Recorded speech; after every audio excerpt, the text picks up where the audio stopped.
अस्सलाम वालेकुम। आज जो हमने टॉपिक डिस्कस करना है वो है केमिस्ट्री 9th क्लास हमने स्टार्ट कर रखी है और उसका चैप्टर 4 है, उसका हमने फर्स्ट हाफ देखना है। तो अगर आप चैनल पर न्यू हो तो चैनल को सब्सक्राइब करें और वीडियो को लाइक करें, कमेंट करें और शेयर करें, और हमारे फेसबुक पेज को भी फॉलो करें जो कि साइंसिफाई योरसेल्फ नाम के ही पेज है। ठीक है जी, तो हम टॉपिक को स्टार्ट करते हैं। तो चैप्टर का नाम है केमिकल बॉन्डिंग, और केमिकल बॉन्डिंग में सबसे पहले हम स्मार्ट सिलेबस के मुताबिक ही इनको स्टार्ट कर रखा है हमने, तो हम स्मार्ट सिलेबस के मुताबिक ही चलेंगे। तो सबसे पहले है केमिकल बॉन्ड की तारीफ आपको आनी चाहिए कि केमिकल बॉन्ड होता क्या है। A force of attraction between atoms that holds them together in a molecule. वो force, a force of attraction, ठीक है जी। हमारे पास दो फोर्स होती है, एक अट्रैक्शन की होती है और एक रिपल्शन की फोर्स होती है। अट्रैक्शन की फोर्स क्या होती है, जो कि चीज़ों को करीब लेके आती है, और रिपल्शन की फोर्स जो होती है वो क्या करती है, चीज़ों को दूर लेके जाती है। तो जो अट्रैक्शन वाली फोर्स होगी वो क्या करेगी, एटम्स को करीब लेके आएगी, और वो जो अट्रैक्शन की फोर्स है वो एटम्स को होल्ड करके रखे, पकड़े रखे। ठीक है जी, मतलब एटम्स जो है वो करीब आ गए हैं, फिर उसके बाद अलग अलग ना जाए। ठीक है जी, तो वो फोर्स ऑफ अट्रैक्शन जो कि एटम्स के दरमियान हो, that holds them together in a molecule, मतलब मॉलिक्यूल के अंदर उनको पकड़े रखे, तो उस फोर्स को हम क्या कहेंगे, केमिकल बॉन्ड कहेंगे या केमिकल बॉन्डिंग कहेंगे। ठीक है जी, फिर उसके बाद हमें थोड़ा सा कॉन्सेप्ट होना चाहिए ऑक्टेट रूल का और डुप्लेट रूल का। तो ऑक्टेट रूल क्या होता है कि every element try to attain its 8 electron in its valence shell. हर कोई एलिमेंट जो है वो कोशिश करता है कि उसके वैलेंस शेल के अंदर कितने इलेक्ट्रॉन आ जाए, 8 इलेक्ट्रॉन कंप्लीट हो जाए, तो उसको हम क्या कहते हैं, उसका ऑक्टेट रूल होता है। और डुप्लेट रूल सिर्फ 2 एलिमेंट्स के अंदर ही लागू होता है, वो है हमारे पास हाइड्रोजन और हीलियम के अंदर, क्योंकि उसके अंदर सिर्फ एस वाला ही क्या होता है हमारे पास। अब के शेल जो पहला है उसके अंदर सिर्फ एक ही सब शेल होता है, एस होता है, और उसके अंदर सिर्फ 2 इलेक्ट्रॉन होते हैं। तो 2 इलेक्ट्रॉन वाले के अंदर हम 8 वाला रूल अप्लाई नहीं कर सकते, इसलिए सिर्फ 2 या 3, जो लिथियम को भी अगर हम ले लें साथ, तो उसके अंदर क्या होता है, डुप्लेट रूल फॉलो होता है। मतलब 2 इलेक्ट्रॉन अगर फिलअप हो जाएंगे तो वो स्टेबल हो जाएगा। ठीक है जी, अगर 8 इलेक्ट्रॉन कंप्लीट हो गए तब स्टेबल होगा, तो ऑक्टेट रूल। ठीक है जी, नाम से जाहिर है octa, octa means octet, 8 rule.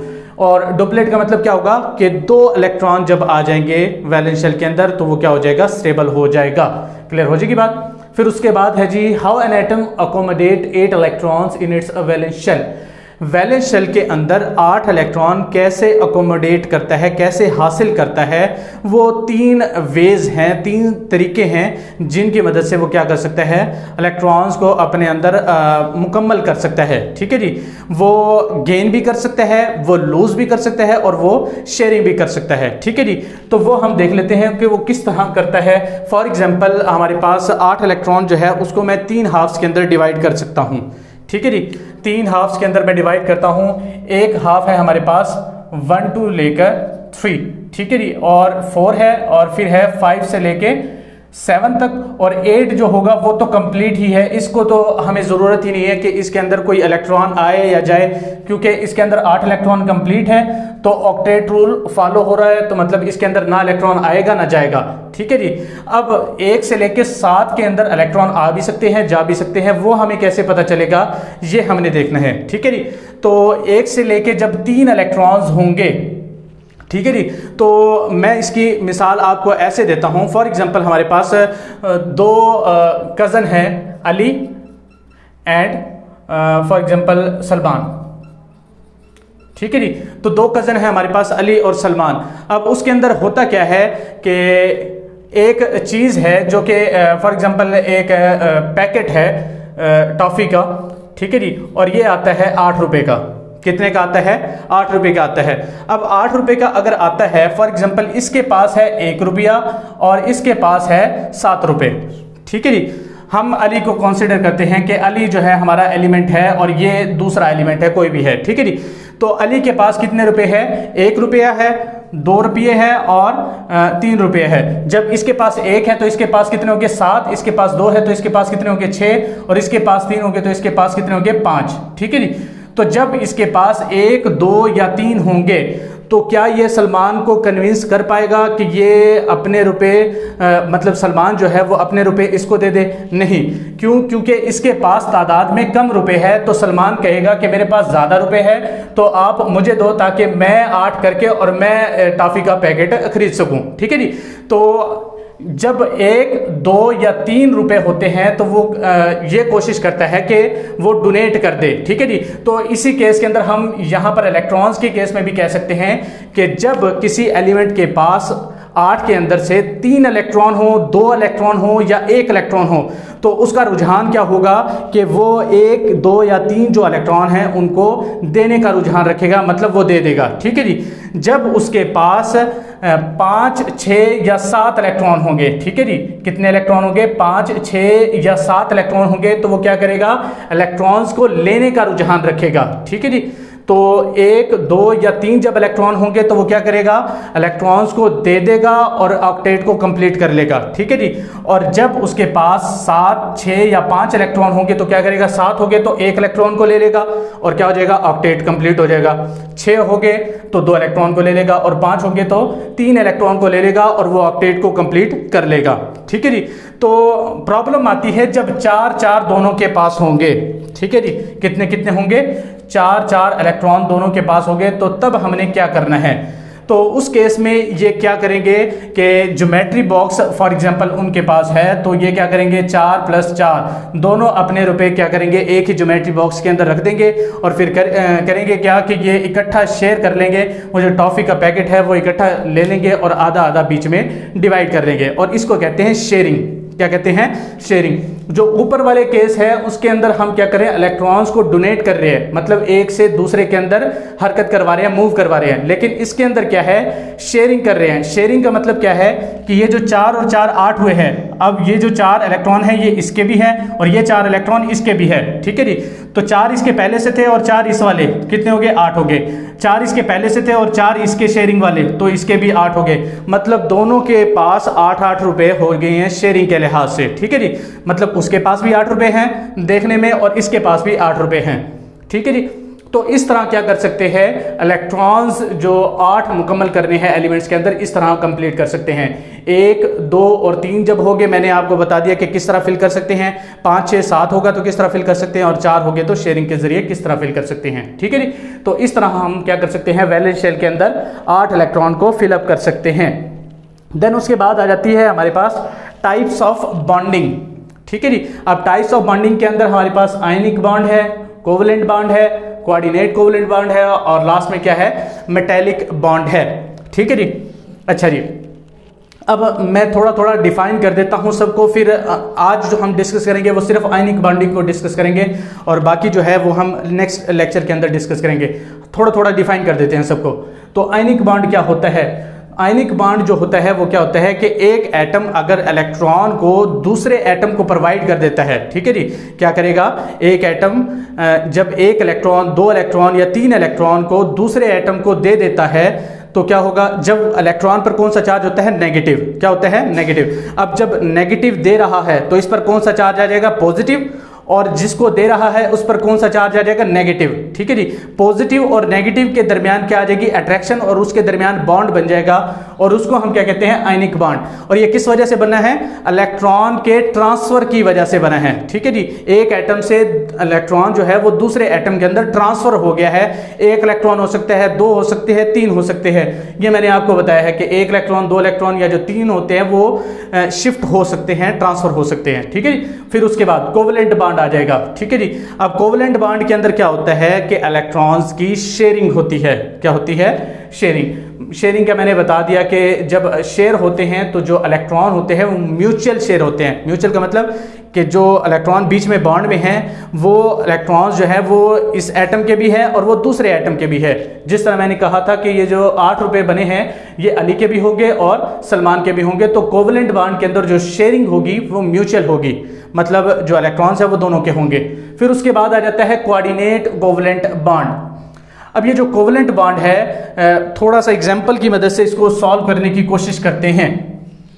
तो हमारे पास एक एग्जाम्पल है NH3, नाइट्रोजन और 3 हमारे पास हाइड्रोजन है। अब नाइट्रोजन का जो वैलेंस शेल होता है उसके अंदर 5 इलेक्ट्रॉन होते हैं। कितने इलेक्ट्रॉन होते हैं? 5। ठीक है जी, 1 इलेक्ट्रॉन, 2 इलेक्ट्रॉन, 3, 4, 5 और ये हाइड्रोजन का एक इलेक्ट्रॉन, हाइड्रोजन के अंदर एक ही होता है। ठीक है जी, तो अब इसका ऑक्टेट कंप्लीट है नाइट्रोजन का अगर हम देखें, और हाइड्रोजन का वैसे डुप्लेट कंप्लीट है। 2 इलेक्ट्रॉन इसके, 2 इलेक्ट्रॉन, 2 इलेक्ट्रॉन, तो ये डुप्लेट तो हाइड्रोजन का कंप्लीट है। अब नाइट्रोजन का देखते हैं ऑक्टेट कैसे कंप्लीट है। 2 इलेक्ट्रॉन, 4, 6 और 8, इसका ऑक्टेट कंप्लीट है। मैंने पहले भी आपको कहा था कि जब शेयरिंग के अंदर होगा, मतलब कोवलेंट बॉन्ड होगा या कोऑर्डिनेट कोवलेंट या कोवलेंट बॉन्ड होगा, शेयरिंग होगी, और शेयरिंग के अंदर ये जो हाइड्रोजन वाला इलेक्ट्रॉन है ये भी इसका होगा, और ये जो नाइट्रोजन वाला इलेक्ट्रॉन है ये इसका होगा। ठीक है जी, मतलब आपस में शेयर कर रहे हैं, तो ऑक्टेट इसका कंप्लीट है। ठीक है जी, मजीद इसको बॉन्ड बनाने की ज़रूरत नहीं है। लेकिन होता क्या है कि एक हाइड्रोजन होता है, हाइड्रोजन के पास अगर हम देखें तो एक इलेक्ट्रॉन होता है, ठीक है जी, और एक प्रोटॉन होता है, और बाकी न्यूट्रॉन जो है वो 0 होते हैं। ये होता है टोटल इसके पास। मतलब मैं इसको स्ट्रक्चर में बनाने की कोशिश करूं तो एक प्रोटॉन है, 0 न्यूट्रॉन है, एक इलेक्ट्रॉन है और बाकी कुछ भी नहीं है इसके पास। ठीक है जी, तो अगर हम यहाँ पर देखें तो अगर हम यहाँ से एक इलेक्ट्रॉन को रिमूव करवा दें, क्या करवा दें, हाइड्रोजन पर पॉजिटिव चार्ज आ जाएगा, हाइड्रोजन आयन बन जाएगा। ठीक है जी, वो किस वजह से बनेगा, यहाँ पर नेगेटिव चार्ज था, यहाँ पर पॉजिटिव, नेगेटिव पॉजिटिव एक दूसरे को बैलेंस कर रहे थे और इस पर चार्ज 0 था। लेकिन जब एक नेगेटिव चार्ज को रिमूव करवा दिया तो पीछे एक पॉजिटिव ही बच गया, तो इस पर कौन सा चार्ज आ जाएगा, पॉजिटिव। ठीक है जी, अब इसके पास थी ही 2 चीजें, एक इलेक्ट्रॉन और एक प्रोटॉन।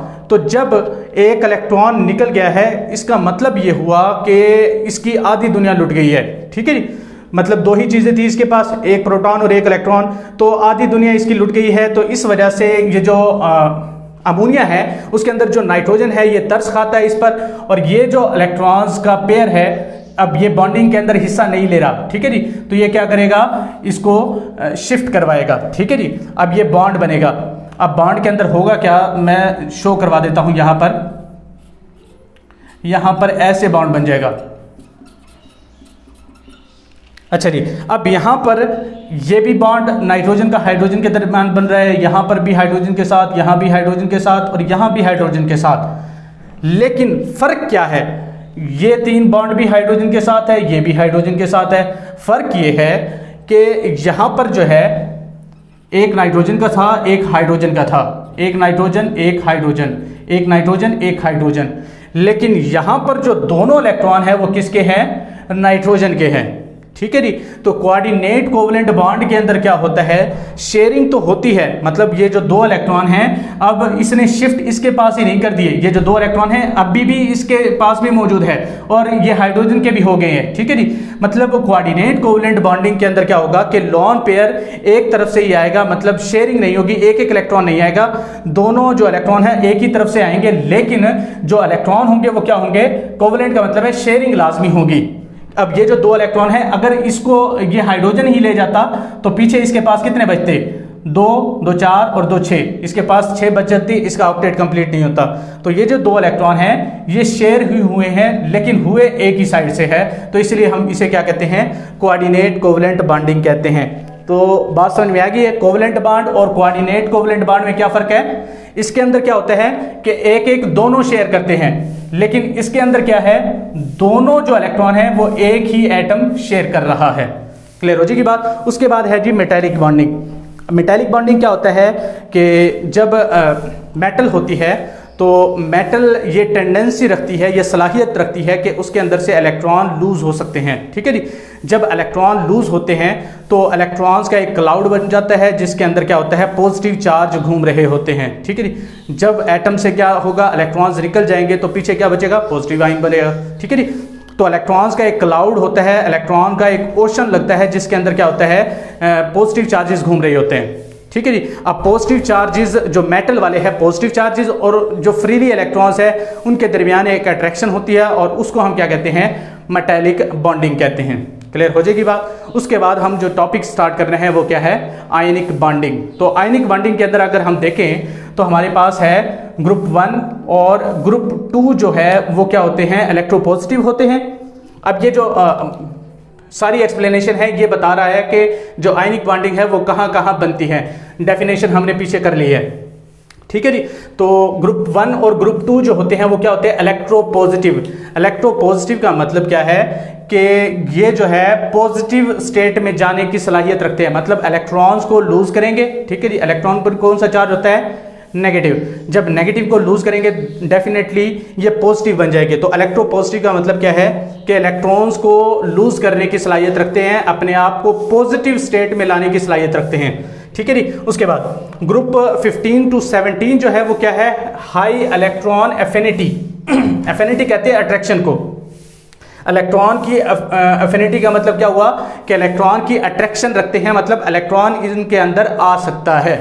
अब यहां से जो ग्रुप 1 और ग्रुप 2 से क्या था, इलेक्ट्रॉन रिमूव हो सकता था और यहां पर इलेक्ट्रॉन आ सकता है, ठीक है जी। तो जब ये आपस में रिएक्ट करेंगे तो क्या होगा कि यहां से इलेक्ट्रॉन लूज होगा और यहां पर इलेक्ट्रॉन आ जाएगा, तो इसको हम क्या कहेंगे, आयनिक बॉन्ड बन जाएगा। क्लियर हो जाएगी बात। और ये होगा किसके दरमियान, मेटल और नॉन मेटल के दरमियान। मतलब मेटल जो है इलेक्ट्रॉन को लूज कर देगी और नॉन मेटल उसको एक्सेप्ट कर लेगा। और एग्जाम्पल के तौर पर मैंने दिखा दिया है कि जो सोडियम है वो क्लोरीन के साथ जब रिएक्ट करता है तो क्या बनता है, सोडियम क्लोराइड बनता है, ठीक है जी। अब यहाँ पर इसका जो है हम क्या बना लेते हैं, वैलेंस इलेक्ट्रॉनिक कॉन्फ़िगरेशन बना लेते हैं। हम पूरी इलेक्ट्रॉनिक कॉन्फ़िगरेशन नहीं, सिर्फ वैलेंस शेल की जो इलेक्ट्रॉनिक कॉन्फ़िगरेशन है वो बना लेते हैं।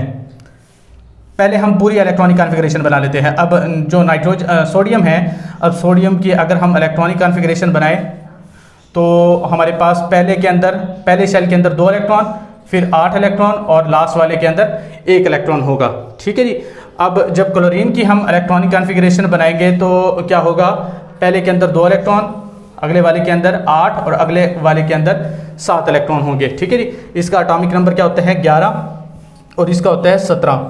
तो 2, 8 और 1 कितना हो जाएगा, 11। और क्लोरीन का क्या होगा, 2, 8 और 7 कितना हो जाएगा, 17 हो जाएगा, ठीक है जी। तो अगर हम यहाँ पर देखें तो इसके पास क्या मौजूद है, 1 इलेक्ट्रॉन और इसके पास कितने इलेक्ट्रॉन मौजूद है, 7 इलेक्ट्रॉन।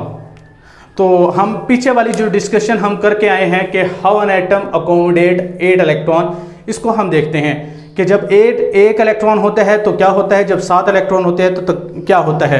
तो यहाँ पर अगर हम देखें तो जब 1 इलेक्ट्रॉन होता है तो इसका मतलब क्या होता है कि वो 1 इलेक्ट्रॉन को क्या करेगा, लूज करेगा, ठीक है जी। तो जब 1 इलेक्ट्रॉन को ये लूज करेगा तो होगा क्या, यहाँ पर जो रिएक्शन बनेगा वो ये ऐसे बन जाएगा कि सोडियम, ठीक है जी, और वो 1 इलेक्ट्रॉन को लूज कर रहा है और Na पॉजिटिव चार्ज बन गया है, ठीक है जी, सोडियम आयन बन गया है। क्लियर हो जाएगी बात। और दूसरे केस के अंदर जब 7 इलेक्ट्रॉन होते हैं तो वो क्या करता है, 1 इलेक्ट्रॉन को एक्सेप्ट कर लेता है। तो क्लोरीन जो है वो क्या करेगा, 1 इलेक्ट्रॉन को एक्सेप्ट करेगा, ठीक है जी, और ये क्या बन जाएगा, क्लोराइड नेगेटिव चार्ज बन जाएगा। क्लियर हो जाएगी बात। तो सोडियम जो है वो क्या बन गया है, सोडियम आयन यानी पॉजिटिव आयन बन गया है, और जो क्लोरीन है वो क्लोराइड आयन जो नेगेटिव आयन है वो बन गया है। अब ये इस पर क्या चार्ज है, पॉजिटिव, और इस पर क्या चार्ज है, नेगेटिव। तो पॉजिटिव और नेगेटिव एक दूसरे को क्या करेंगे, अट्रैक्ट करेंगे, जिसकी वजह से इनके दरमियान क्या बन जाएगा, बॉन्ड बन जाएगा। अब जो सोडियम है वो क्या है, इलेक्ट्रोपॉजिटिव है। इलेक्ट्रोपॉजिटिव का मतलब मैंने आपको पहले भी बता दिया कि इलेक्ट्रोपॉजिटिव का मतलब क्या होता है कि ये पॉजिटिव स्टेट के अंदर जाने की सलाहियत रखता है। पॉजिटिव स्टेट के अंदर कैसे जाएगा, जब ये इलेक्ट्रॉन को लूज करेगा, ठीक है जी। तो ये इलेक्ट्रॉन को लूज करता है और ये पॉजिटिव स्टेट के अंदर चला जाता है। और ये जो क्लोरीन है ये क्या है, इलेक्ट्रॉन एफिनिटी रखती है। इलेक्ट्रॉन एफिनिटी का मतलब होता है अट्रैक्शन, ठीक है जी। तो ये अट्रैक्शन रखती है जिसकी वजह से इलेक्ट्रॉन को गेन करती है और ये क्या बन जाता है, क्लोराइड आयन बन जाता है। और सोडियम आयन और क्लोराइड आयन के दरमियान क्या होती है, अट्रैक्शन, और इसको ही हम क्या कहते हैं, आयनिक बॉन्डिंग कहते हैं, ठीक है जी। और ये जो आयनिक बॉन्डिंग है, इनसे जो कंपाउंड बनते हैं इनको हम कहते हैं आयनिक कंपाउंड कहते हैं, ठीक है जी। क्या कहते हैं, इनसे जो कंपाउंड बनेंगे इनको हम क्या कहेंगे, आयनिक कंपाउंड। और ये जो कंपाउंड होते हैं ये होते हैं 3 डायमेंशनल स्ट्रक्चर्स, 3 डायमेंशनल स्ट्रक्चर्स, ठीक है जी। तो हमारे पास ये था आयनिक बॉन्डिंग का थोड़ा सा ओवरव्यू, जो कि हम लेक्चर की वजह से समझ सकते हैं। नेक्स्ट जो हमने टॉपिक देखना है वो कोवेलेंट बॉन्ड को देखना है, वो हम अगले लेक्चर के अंदर डिस्कस करेंगे। तब तक के लिए अल्लाह हाफिज़।